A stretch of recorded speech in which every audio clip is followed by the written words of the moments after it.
영화를 바라보는 새로운 시각, 아웃클래스입니다.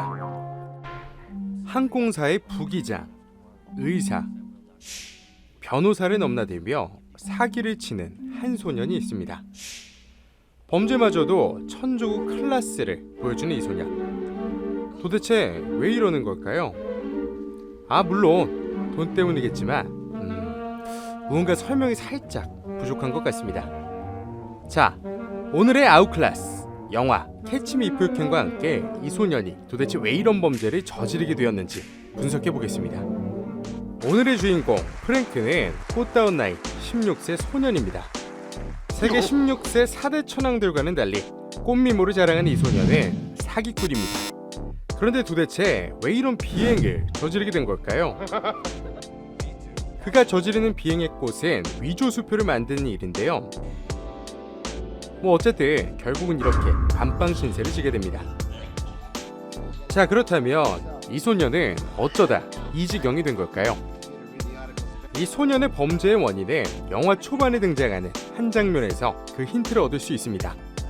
아마 영화 캐치 미 이프 유 캔을 보시면서 이 장면을 눈여겨보신 분이 많지 않으실 것 같은데요. 프랭크가 학교에서 사고를 치고 손톱을 뜨는 이 장면에서 그의 심리를 유추해볼 수 있습니다. 우리 주변에서도 심심치 않게 볼 수 있는 이 행동은 교조증이라고 불립니다. 알고 보면 이 행동은 단순히 손톱을 뜨는 행동이 아닌 강박증의 일종으로도 분류되기도 하죠. 이 교조증의 원인은 여러 가지인데요. 가장 큰 이유 중 하나는 바로 불안감의 해소입니다. 손톱을 뜯을 때 심리적 안정감을 느낀다는 겁니다. 그런데 주인공 프랭크의 이 행동은 영화의 다른 장면에서 약간 다른 형태로 나옵니다. 이 장면들 역시 자세히 보지 않고 넘어갔을 법한 장면들인데요. 프랭크는 껍데기를 뜯어내는 습관이 있습니다. 처음 보았던 손톱을 뜯는 습관과 비슷한 습관이라고 볼 수 있는 것 같은데요. 프랭크는 마치 강박증 환자처럼 껍데기 뜯기를 반복합니다. 이런 행위들 역시나 손톱을 뜯는 것과 마찬가지로 불안을 해소하고 안정감을 느끼기 위한 반복적인 행동이라고 볼 수 있습니다. 프랭크가 보여주는 이 행동들을 일종의 강박증으로 본다면 우리는 그 원인을 불안이라는 감정을 통해서 들여다볼 필요가 있습니다. 프랭크는 무엇이 그렇게 불안했던 걸까요? 먼저 그의 불안의 정체를 이해해보겠습니다. 영화를 보면 프랭크는 부모님에 대한 애착이 강한데요. 이 장면은 프랭크가 부모님이 함께 춤을 추는 모습을 바라보는 장면입니다. 우리는 프랭크의 눈빛만 봐도 부모님에 대한 그의 사랑을 충분히 느낄 수 있습니다. 그런데 프랭크의 가족은 아버지의 파산으로 급격하게 분위기가 안 좋아지더니 급기야 부모님이 이혼을 하게 됩니다. 풍비박산난 가정, 이혼한 부모님. 아마 프랭크에겐 이 모든 상황이 큰 충격으로 다가왔을 겁니다. 사이좋던 부모님이 갑자기 이혼한다면 자녀는 과연 어떤 생각을 하게 될까요? 어느 날 부모님이 자녀에게 차분한 말투로 말합니다. 우린 이혼을 결정했고 별일이 아니며 엄마 아빠 둘 중에 어느 편에 설 건지 결정하라고 말이죠. 여러분이라면 이 혼란스러운 상황에 대해 어떻게 생각을 하셨을 것 같나요? 나이가 좀 들어서 세상을 좀 겪어본 입장이라면 어머니의 바람이나 아버지의 사업 실패를 원망했을 텐데요. 영화에 나오는 범죄의 클래스를 생각하며 의외로 착한 프랭크는 그런 생각을 하지는 않았던 것 같습니다. 그렇다면 프랭크는 충격적인 부모님의 이혼을 어떻게 받아들인 걸까요? 아마도 프랭크는 그 원인을 자기 자신에게 돌렸던 것 같습니다. 실제로 연구 결과에 따르면 어린 시절 부모의 이혼을 경험한 자녀는 무의식 중에 이혼의 원인을 자기 자신에게 돌리는 경우가 많다고 합니다. 자녀는 은연중에 내가 문제여서 부모님이 이혼했다 라고 생각하거나 이혼을 막지 못한 자신에 대한 무기력감과 무능력함을 느낀다는 거죠. 이런 관점에서 보면 프랭크의 불안은 가정의 파탄과 부모님의 이혼으로 인한 큰 충격이 원인이라고 볼 수 있습니다. 결과적으로 이 불안감이 강박적 행동으로 나타나게 된 거죠. 여기서 아주 중요한 포인트가 있는데요. 이 불안의 원인이 나는 이 상황을 막지 못한 무능력자이다 라는 무의식적 생각을 해소하려며 프랭크는 자기 자신이 무능력한 존재가 아님을 증명해 보여야만 합니다. 왜 프랭크가 어린 나이에 그토록 용감하고 대담한 범죄를 저질렀는지 그 이유를 짐작해 볼 수 있는 대목입니다. 결국 프랭크가 보여주는 기상천외한 범죄들은 심리학적 관점에서 보면 가정의 파탄과 부모님의 이혼으로 인해 생긴 불안을 해소하기 위한 행동이었던 거죠. 이런 심리적 불안이 영화에서 이와 같이 무언가를 뜯어내는 모습으로 등장한 것이라고 볼 수 있습니다. 영화를 자세히 보면 곳곳에서 프랭크의 진심을 읽을 수 있는 장면들이 나오는데요.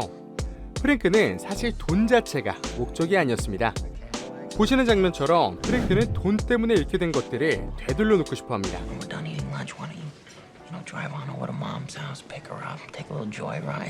그리고 그가 정말 바라는 것은 화목한 가정, 행복한 부부의 모습이죠.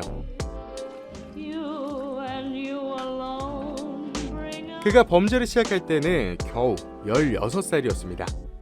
부모의 이혼, 가정의 파탄, 그 속에서 느꼈을 소년의 고통을 생각해보시면 사실 이해가 되는 부분도 있는 거죠. 물론 범죄는 범죄입니다. 그가 저지른 기가 막힌 범죄들에 대해 당연히 죄값을 치를 필요가 있죠. 또 그로 인해 다른 누군가의 삶이 망가졌을 수도 있다는 사실을 뉘우칠 필요도 있습니다. 하지만 스티븐 스필버그 감독은 영화를 그렇게 마무리하고 싶어 하지는 않았던 것 같습니다. 오늘 우리는 가정의 파괴가 결국은 하나이의 삶을 흔들고 범죄자가 되게 만들기도 한다는 사실을 보았는데요. 우리가 살아가는 세상에는 지금도 프랭크가 겪는 문제와 같은 상황이 많이 일어납니다. 이런 우리의 현실과 함께 생각해보며 범죄자를 그냥 감옥에 보내는 것으로 이야기를 마무리하기엔 무언가 충분하지 않아 보입니다.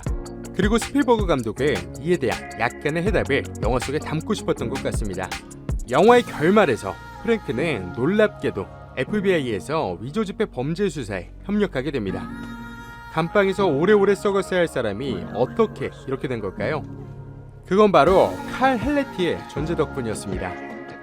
FBI 수사관인 칼 헬레티는 무뚝뚝하고 사교성도 없지만 책임감과 사명감을 가지고 자신의 일을 충실히 해냅니다. 영화 내내 그는 프랭크를 잡으려고 안간힘을 쓰는데요. 결국 그는 프랭크를 잡게 되죠. 그런데 칼은 그가 어린아이인 것을 알고는 그를 챙겨줍니다. It's been 4 years trying to arrange your release. Had to convince my bosses at the FBI and the Attorney General of the United States you wouldn't run. Why'd you do it? You're just a kid. 아마 오랜 기간 동안 프랭크를 쫓았다 보니 누구보다 프랭크의 심리나 생각을 잘 이해했기 때문일지도 모르겠습니다. You didn't call just to apologize, did you? What do you mean? You have no one else to call. 그리고 칼은 프랭크의 정신적 성숙을 이끌어냅니다. 영화의 마지막에 헬리티가 프랭크를 믿어주는 장면을 보시죠. I'm going to let you fly tonight, Frank. Not even going to try to stop you, because I know you'll be back on Monday. Yeah. How do you know I'll come back?